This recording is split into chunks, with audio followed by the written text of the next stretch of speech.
So you may try to destroy me, you can skin me alive and throw my ashes to the wind.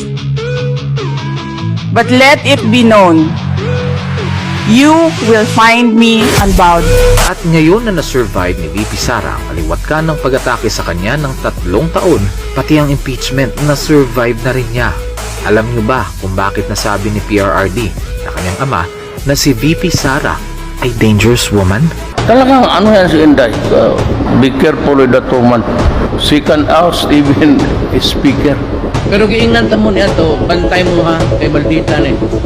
Di ba giingnan mo, ako'y anak, gada, kamaone.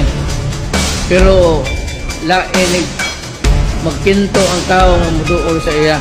Pero, buotan na, kutabang, butabot ang problema. Pero, stricta lang, labi na sa trabaho. Pareho po na ako na dili mudawat o regalo. Isip-isipin niyo yan ha. Ang mismong ama na ang nagsabi na mas delikado si VP kaysa sa kanya. Alam niyo ba kung bakit? Si VP ay walang political alliance na matatawag. Lumalakas siya ng walang pader na sinasandalan, kundi ang taong bayan lamang. Ngayon, bakit ba siya dangerous kapag naupo? Dahil nga wala siyang political alliance, wala rin siyang kinauutangan ng loob.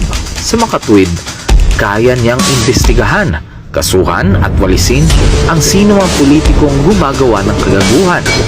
Remember, hindi siya miyembro ng kahit anong partidong politikal, hindi gaya ng iba na may kinauutangan ng loob. Kaya kung magiging presidente siya, napakadelikado niya para sa mga kurakot dahil magalaw siya ng mag-isa. Kung si PRRD may kinauutangan ng loob, si VP Sara wala. Kaya magdasal na kayo.